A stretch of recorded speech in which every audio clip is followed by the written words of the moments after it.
The old Suzuki Vitara was called the Suzuki Grand Vitara, and it was an oversized family car. It was a rival to the Honda's CR-V. The new Suzuki Vitara is a rival to the Honda HR-V, which is the smaller SUV, and the RRP is £21,400, and that's Volkswagen Golf money, and that means the Suzuki Vitara is an SUV which is really, really good value for money. Now, before we go into the video, please like and subscribe to the channel and hit the bell icon to turn on your notifications, and that way you will never miss a single upload. Please follow us on Instagram, Snapchat, and TikTok.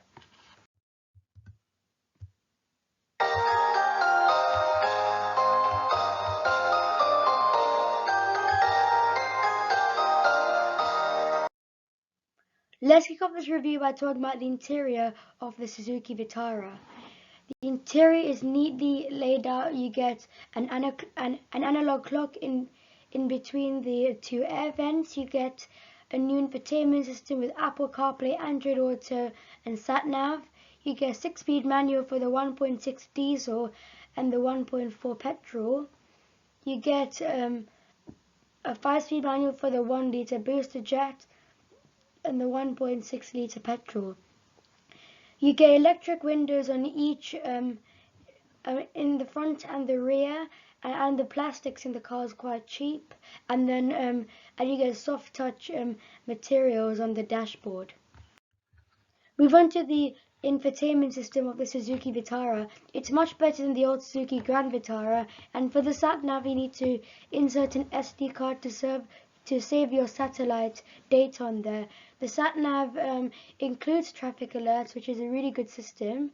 You get voice control, you get DAB digital radio, and Bluetooth mobile phone connectivity. Apple CarPlay and Android Auto only comes on the SZ5 and the SZT specification car.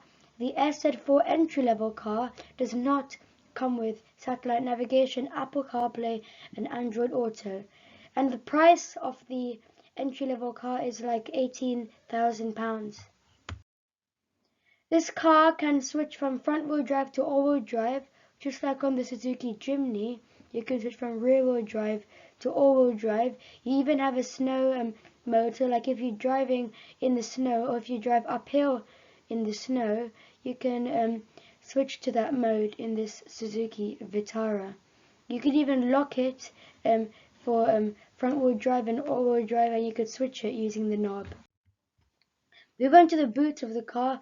The boot is slightly bigger than a Honda HR-V. You get tethering hooks and you get compartments, but you don't get any netting or an elastic to hold your items sturdy. When you fold the seats down, you get a flat load bay, and overall the load bay is actually quite good. You could even carry a bicycle without having to remove its wheel. Move on to what the cars like to drive. Well, I must say it's much better than driving the old Suzuki Grand Vitara, since it was an oversized car, and this car is really, really good fun to drive. It's better than driving a Honda HR-V or Peugeot 2008 on the motorway, and the Suzuki Grand Vitara wasn't that good when you were driving it, and you do get suspension which you don't get on the Honda HR-V and the Peugeot 2008, and those two cars come with front-wheel drive.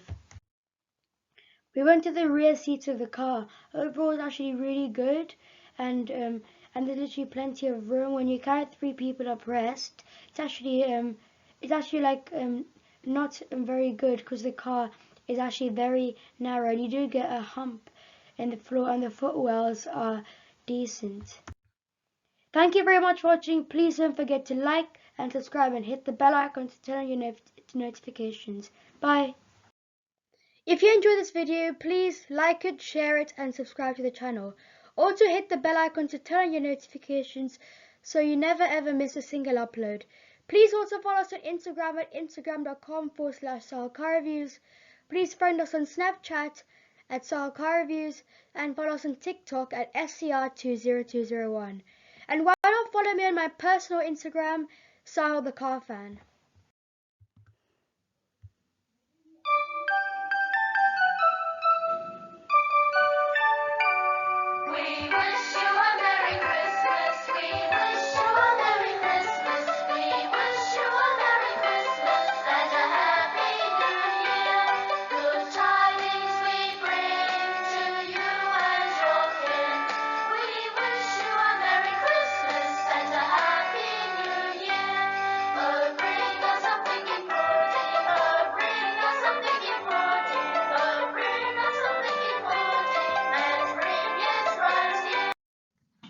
If you would like to see the video that's best suited for you, click here. And if you'd like to see the best playlist suited for you, click here.